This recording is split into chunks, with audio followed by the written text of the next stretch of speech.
Yeah, how'd it look? Look good down here. Awesome. Yeah. Awesome. Thank you so much. You're welcome.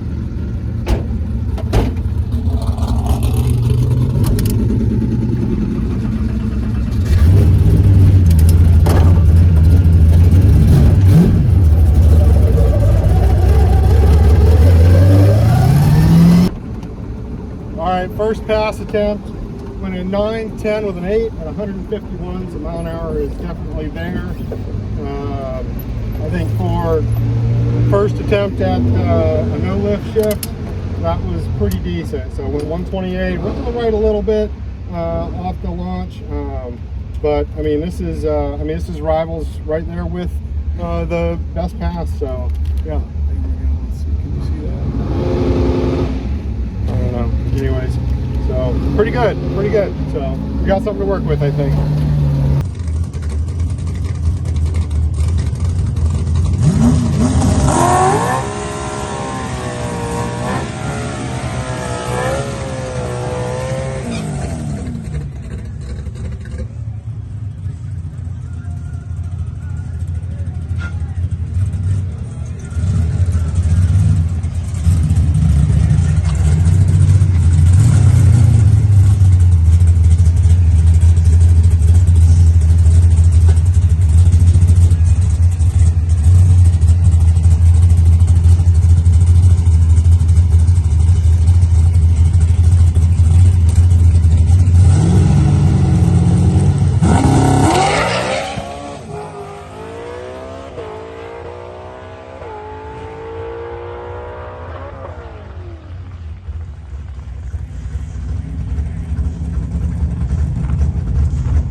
That was a mess.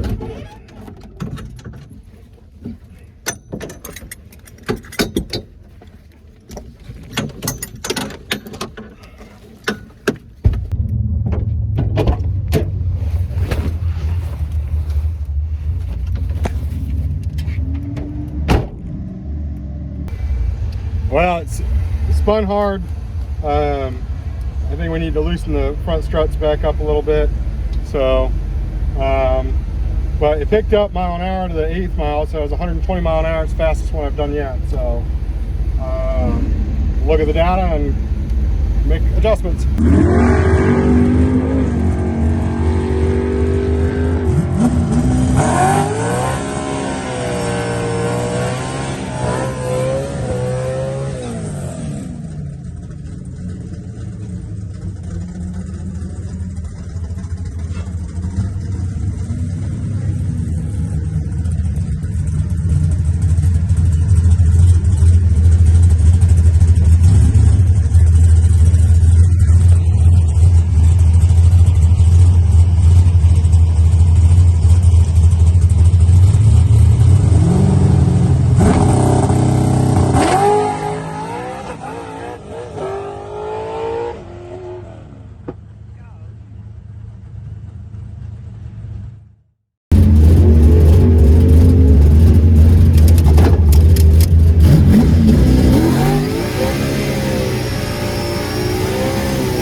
All right,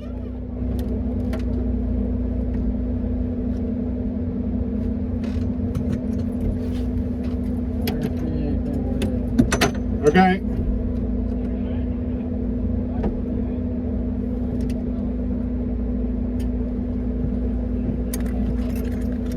Okay, rock and roll. Smell oil. I saw a couple drops in the start sign. Check it when you get back. Yep. Everything wet and wipes up. Yep, I'll take care of it. Thank you so much. All right, good luck today. Thank you.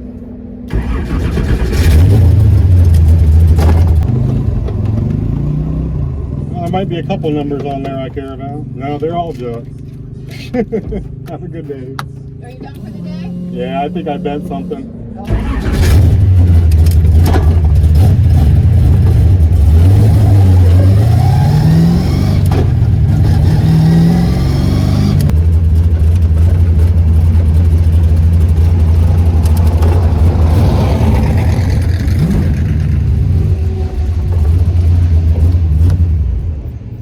I think I've either got the exhaust into the clutch linkage or the clutch linkage is bent.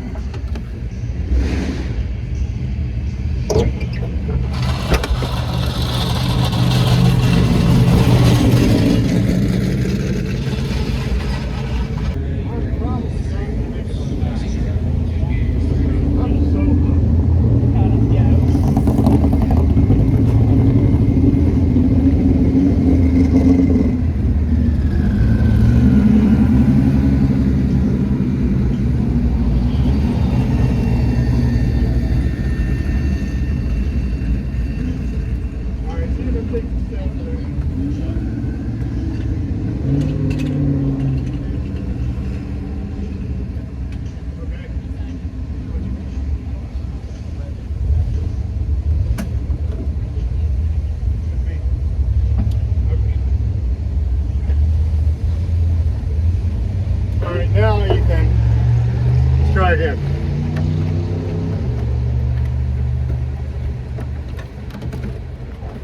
All right, go ahead. Clutch in, All the way. standing up on it, Okay, all right, let out.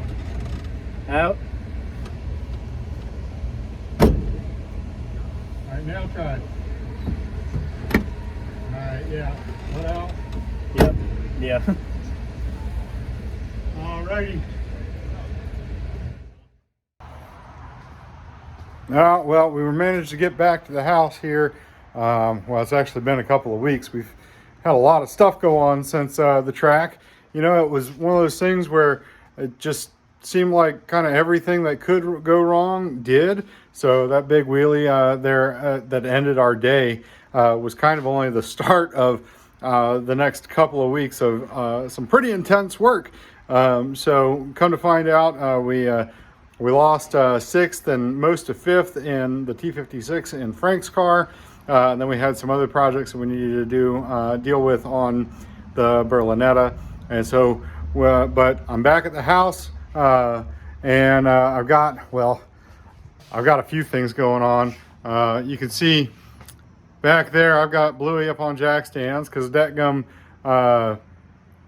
transmission when we were leaving the racetrack. Now, when we were headed into the racetrack, we had a situation where the third gear was acting weird or whatever, and as we were leaving, I pretty well lost third gear altogether. So the NV 4500 that was in that's in the blue truck or whatever, it's sitting out here on my workbench right now. Yeah, I got this out earlier this week and got it all apart and tried to figure out what exactly was going on. And it's, you know, it looks like there's quite a bit to it. It's really not that bad. This workbench is just it laid out so that I kind of know what's what. So kind of from the back of the trans up to the front of the trans. So we got the cases all cleaned up. I went ahead and painted it because why not? I'm waiting on parts anyway. So it's not like I got anything better to do.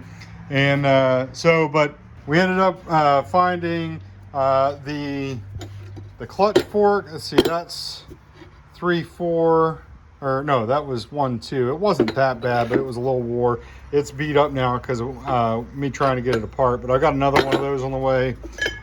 This is 3, 4, and it's really bad. You can kind of see, like, that's supposed to be the thickness of the casting, not how thick that is.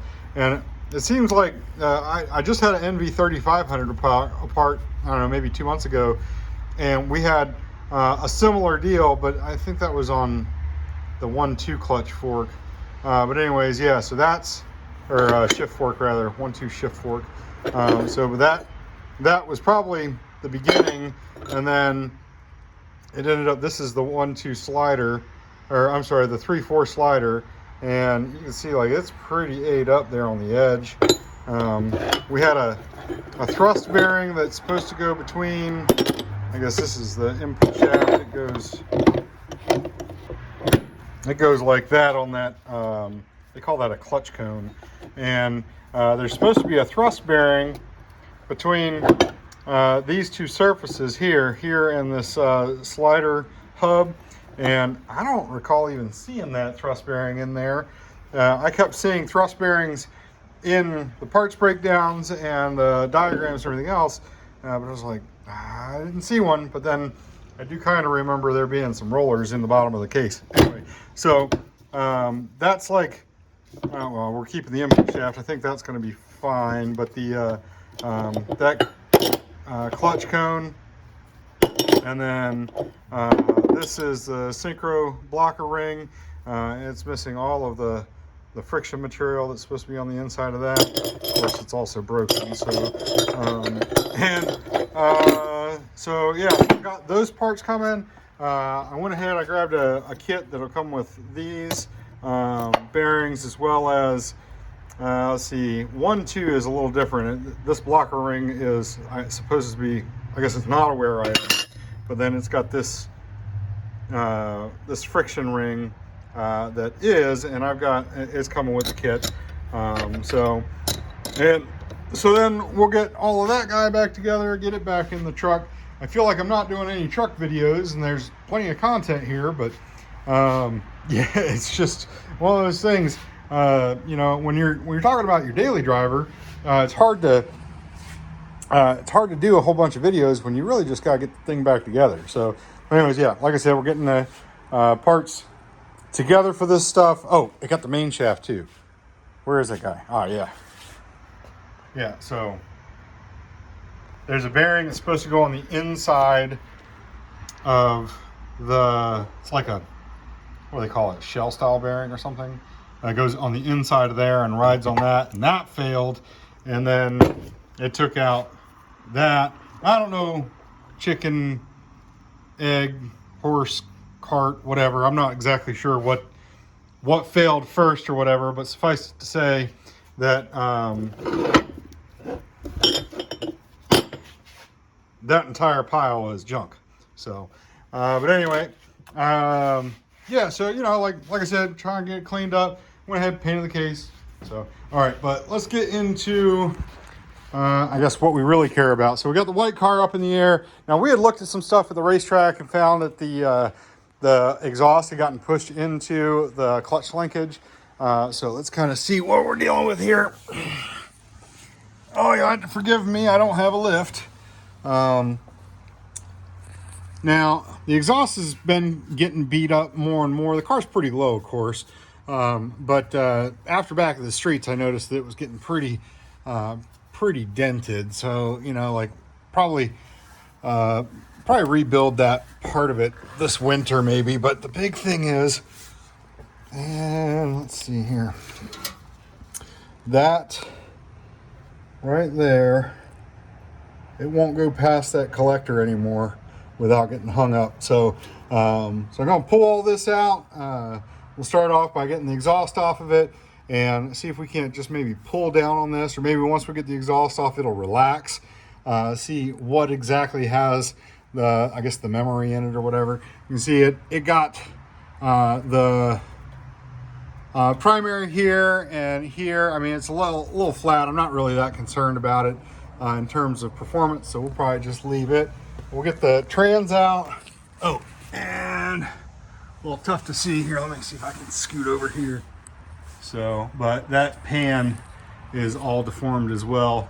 So up here, yeah, you can see it there. So we'll get that straightened back out. So we're gonna just try and get this thing pieced back together as best as we possibly can. without spending a whole ton of money, just kind of getting the thing ready to go back, so we can, you know, we still got what, let's see, it is September, it's almost September 1st, I can't believe that. We have like 2.5 months left of 2.5 months left of good potential racing weather, and we're getting into some really killer weather, so really want to make sure that we are ready for the rest of the season. I'd like to take the car out at least one more time, and then like kind of testing, and then we've got a race in November, at the very beginning of November, that we're planning on going to. I'm going to take my the Jamma Z, my dad's black Z28 that we just got done doing that 48-hour LS swap. Of course, I say just done. It's August 31st today. We did that swap January 31st and February 1st.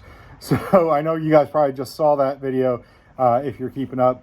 But you know, it's kind of homage to how long it takes to do this kind of stuff when you have, you know, a business and a day job and a, you know, a busy family and all those important things. So, but anyways, let's get this thing apart and see what we can do to fix the header, because that's going to be paramount. Then we're going to go ahead and pull the transmission out and service it. I pulled it apart about a year ago, but I'd like to go ahead and get it back apart because we got a new first gear set, taking some ratio out to not only, I mean, it might calm it down a little bit in terms of wheel stands and stuff like that. We got some suspension adjustments, I guess you could say, that I think we can make to make that a little better. But we're going from a 319 first gear to a 297 first gear. Number one reason for that is actually to reduce the RPM drop from first to second, because it seems like it's kind of a lot. It's like almost 30%, whereas the rest of the gears are around 24.5%. So we're going to try and pull that back and see if we can get it better. Anyways, let's time lapse you and get some of this apart, and I'll let you know what I see.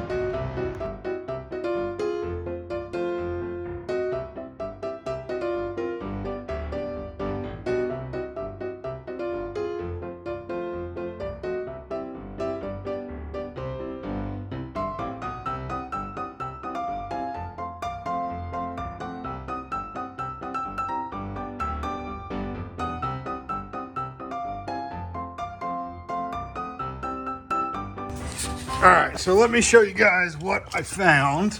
And it was kind of what I suspected. So it's definitely pushed the collector up a little bit. But what happened was, it was like it pushed it up, and then these V-bands, it's a little hard to tell, but these V-bands are, they got a lip on them, like an indexing lip. And so it pushed it up. Well, the exhaust can only go up so far because it runs into these cross members and stuff, and the bottom of the transmission and all kinds of other stuff. And it popped it out of the index, and it got above the lip, and it had it held smashed against there. So it's really not super damaged. I think what I'm going to do is, just because it is kind of touching right there, and as it goes past, then it's not that big of a deal. But what I think I'm going to do is I'll grab, basically I'm going to put something in the end of the collector and just kind of bend it down a little bit and see if I can't pull it away from, because it had the V-band kind of jammed up against the floor, and I remember it not having that much trouble getting the V-band off before. So yeah, I think what I'll do, I'll just, yeah, kind of stick something in there with some leverage, pull on a little bit, make sure I've got the clearance that I feel like I need. Oh, you know what else? The primaries are, I can't hardly tell from here, but the primaries are not all on one flange. And so they've got a, let me go up to the top. So those back two primaries are individual. So I might just have to loosen that a little bit and then retighten it, and then it'll probably be fine. So, but anyways, yeah, I'm gonna pull on a little bit just to make sure, and then I think we'll be fine.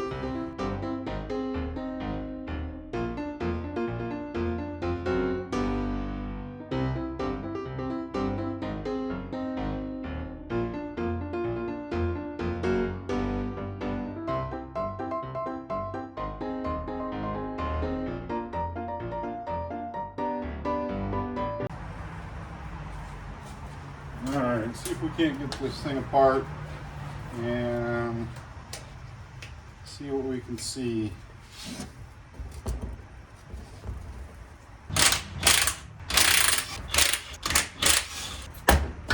Oop. Yeah.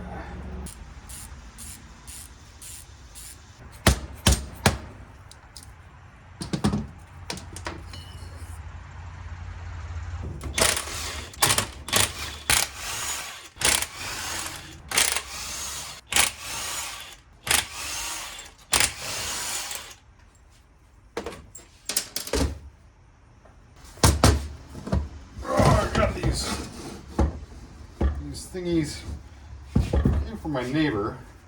Apparently they're part of a railroad, or not a railroad, but a roller coaster. I'm thinking they're going to work out as a stand today. I put these in the back of the car for ballast when we run no prep. Yeah, I like that. Ta-da! Alright, there's an O-ring in there I'm trying not to damage because I didn't remember I needed to order one. Right. Carefully. There we go. I think this one was weeping. Maybe I go ahead and order some. Or I might have some actually. It's just O-ring rope. It's not like you have to order a seal. Like this stuff is. Oh, yep. See, tore that one. Yeah, you just measure that diameter and then compare it to maybe something I got on the shelf and we'll be good to go. Okay, so we're changing first gear, which is this guy down here. In case you didn't know, manual transmission, the front drive is 1-to-1. So when this couples, then you have 1-to-1 directly to from the, see, because these are two different shafts, right? So it's the input shaft and the main shaft, and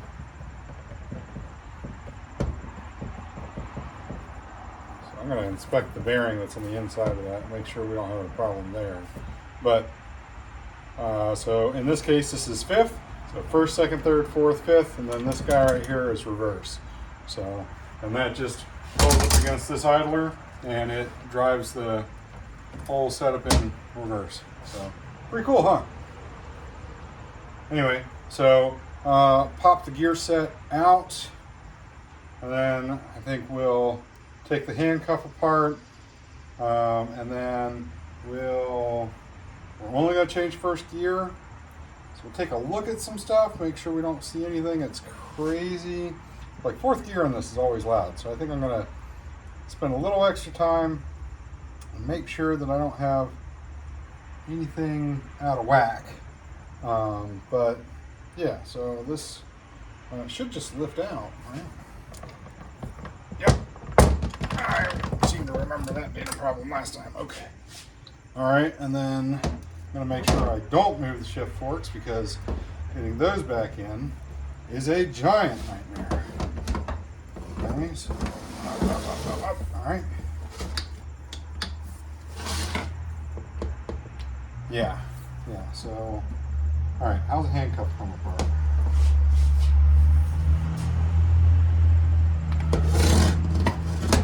Oh, it's one piece. Okay. Yeah, it looks like it loads back to front. Okay. What's the best way to do this? Do this. Oh. Okay. All right. There isn't a snap ring on that, I guess. Okay. Oh, yeah. Here we go. Yeah. So that little guy right there, except it's much larger in the NV4500, was what failed in the NV4500. Okay. So that looks good. Yeah. This came off of here, right? In what direction?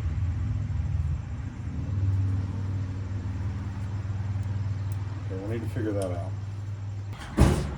So one of the things that I have discovered in doing all of this manual transmission stuff is just how important a good set of snap ring pliers are. And this is not a good set of snap ring pliers.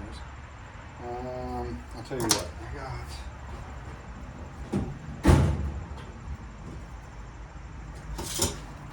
Let's see how well this does.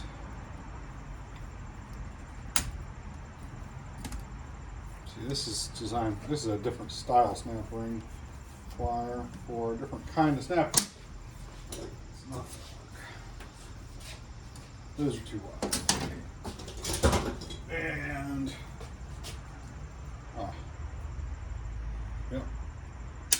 Okay, so when this flies across the shop, y'all just holler out and let me know where it went, because I'll probably take my eyeballs out first. All right. Okay, didn't fly far. Cool. Slides off. Bearing looks good. Oh, there's a washer there. And that's a shim, rather.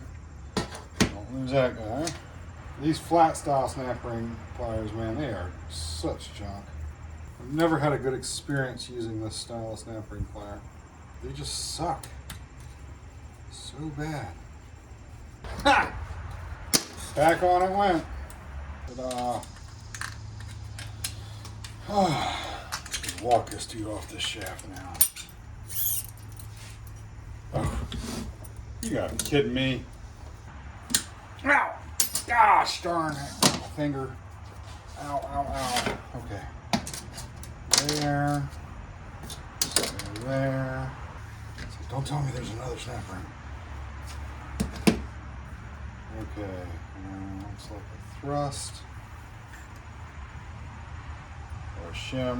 Is this a shim or is that part of the gear? There's a snap ring. Where's the end of the collar? What's going on? No, that's smart. Okay, there it is. Phew.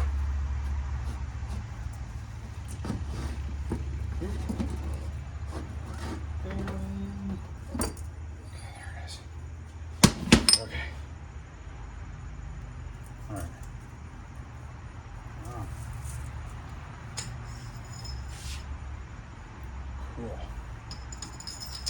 See, this is why I like using this transmission instead of like a high dollar T56. Now, don't get me wrong, really high dollar T56s have their place, and they are obviously amazing or whatever in terms of what they the capabilities that they have.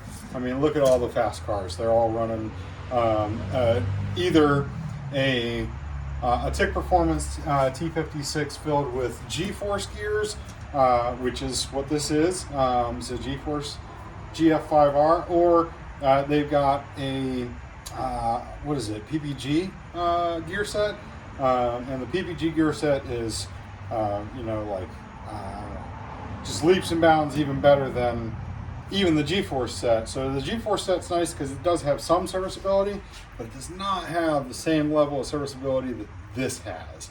I can replace a single component on this, whereas in like a stock T56, if you tear up a cluster shaft, the entire shaft, that would be this shaft here, the entire shaft is junk. You can't use it.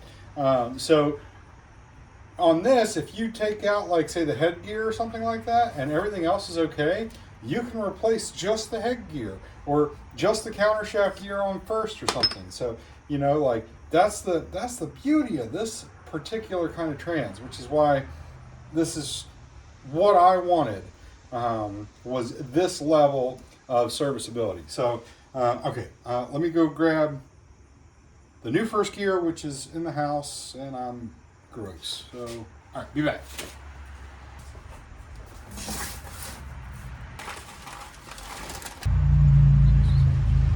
Okay, yeah, so 3917 is what was on it. Putting a 3818, which would be a 297 first gear. That was a 319. Carefully.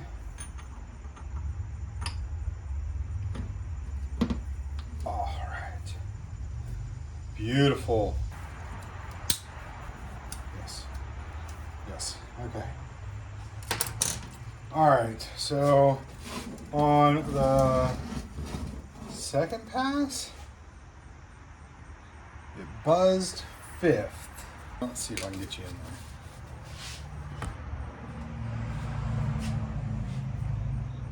there. See this back cut? See how it's kind of angled right there? That back cut is what keeps the gears in gear, okay? So, and whenever I am questioned about how I shift, and I tell them I need to unload the sliders, this is what I'm talking about, okay?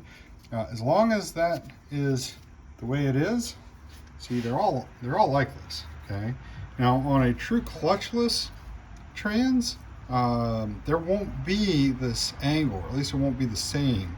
The other thing is that that it will be, those engaging dogs won't be like trapezoidal shape like that. They'll have a ramp on one side, so that when you engage the next gear, then it kicks the initial gear out. Okay. So the other thing is you see this is a solid slider. This is one piece. Okay. A true clutchless transmission, that's going to be 2 pieces. Okay. And when you go from first to second, then it overruns first gear and it kicks that that slider out of first. Okay, so that's how it works. All right, so if you have a big deep back cut like this, I think this is 7 degrees, I think is what G4 sets this up as. And that's honestly, they do it so that I can street drive it without worrying about it kicking out of gear when I let off the throttle. I actually wanted it more so that I could pedal on the track and not worry about it coming out of gear, which is a big thing for clutchless transmissions. So, all right, so let's set this dude back in the case and we'll go from there. This is a matter of going like this.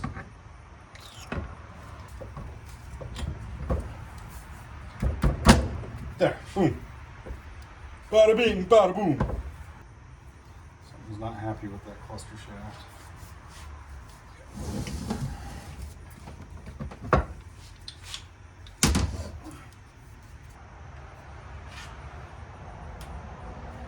Oh, this is on backwards.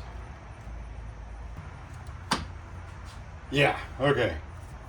Back in.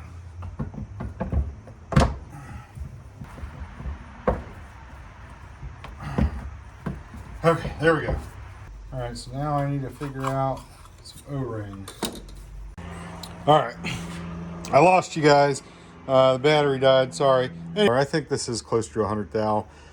This still wasn't in a package of any kind, so, but anyways, and then I threw a little bit of RTV on just for the sake of argument, because yeah, I mean the O-ring's probably sufficient, but I know it needs some RTV on the front and stuff like that. So anyways, yeah, let's get her back together.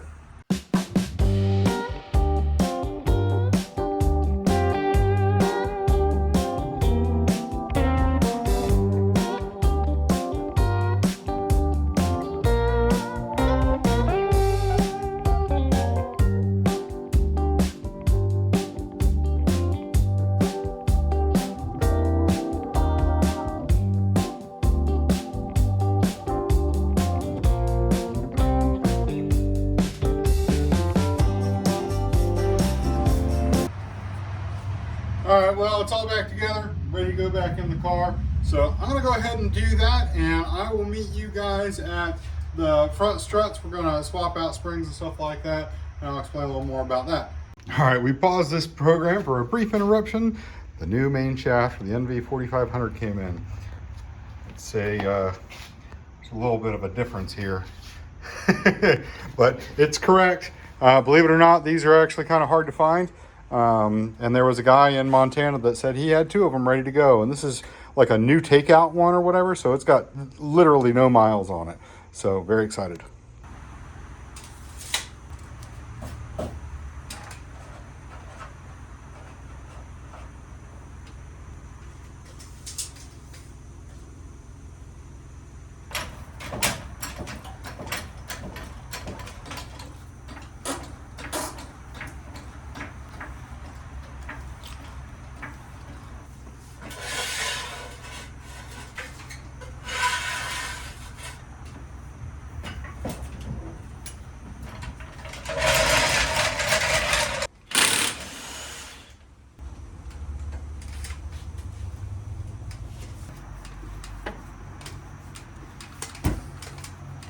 right.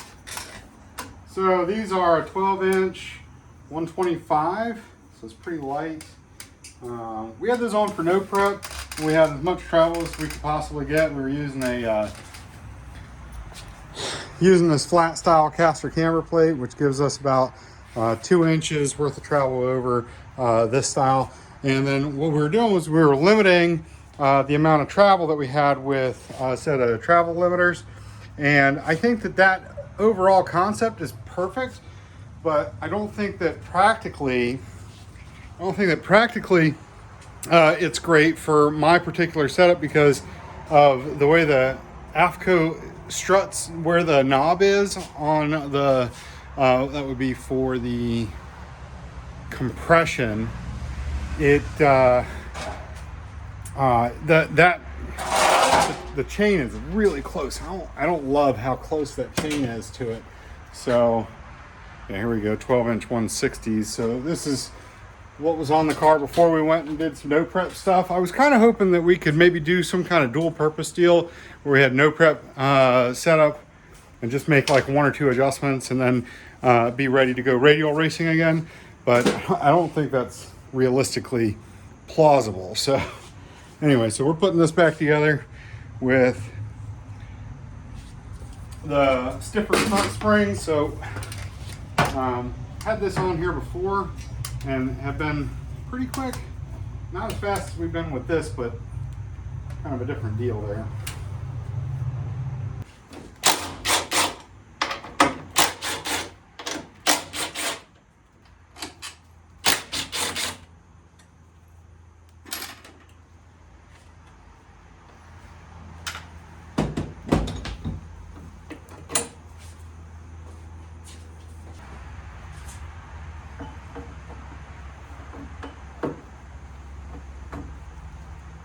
So this obviously makes an adjustment to caster, which is this way. So that's this adjustment. And then camber, which is this way. I got these marked pretty good where they came apart. So it's pretty straightforward to get this back where it was. The car's been at the same overall ride height for a really long time. So these kind of, I guess, previous settings are fine. And if it's not, it's easy enough to make an adjustment. So, all right, put these back in.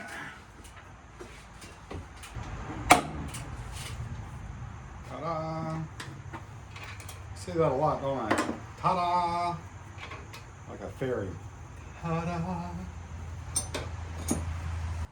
Okay, so we'll do the other side and then we'll put it back on the ground, double check ride height, and then I think this thing will be pretty much ready to go back to the racetrack.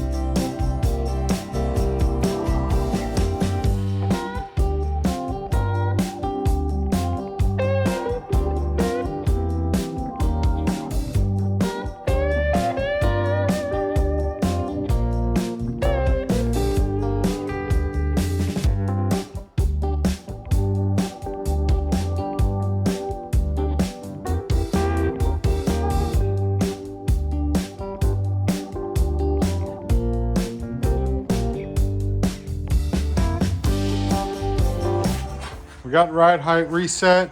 So springs are swapped out. Went back to the tall caster camber plates for now. I do want to go back to the flat ones. I got to figure out a better limiter situation. You can see, you see down in there? So that eyelet is where the chain hooks to. And it seems like I'm always getting, because I use like a quick link or whatever to hook the chain to that. It seems like that quick link is constantly getting like jammed up or caught or whatever. And then we don't get the same amount of travel on side to side. The other concern is that adjuster knob. I really don't want to take that adjuster knob off with the chain. I'm really concerned about that. So yeah, so I got to figure something else out about that. Yeah, overall, I'm pretty satisfied with how things are going. So I think we're at a point where we're going to try and get back to the track sometime soon. So the intention is we're going to do one more test session with this. So I'm hoping it's September 1st now, so we're going to race a couple other things between now and the time that we have an opportunity to go back out with the white car. I think that what we'll probably do is try and run this car sometime like maybe end of September or maybe early October, and that'll be in preparation for, we're gonna run the streetcar shootout, the outlaw streetcar shootout, probably just running pro dial. Car fits in that pretty well. And then my dad's coming up with the Jamma Z, so that's gonna be exciting. But anyways, thanks guys for coming, and I hope you enjoyed it. I know you know, like working on this kind of stuff, it's hard. It's hard when your schedules don't align with other people that want to help, you know. So Frank and Ethan, they love coming over and helping, but our schedules never seem to line up. So you know, like, just if you're working on your stuff and you're kind of by yourself, just keep going. Okay, 15 minutes a day is great. Then you get to where you spend 30 minutes a day or an hour a day, or whatever your life allows. So anyways, thanks guys so much for watching, sticking around with me while we get this thing patched back together, and I'll see you in the next one.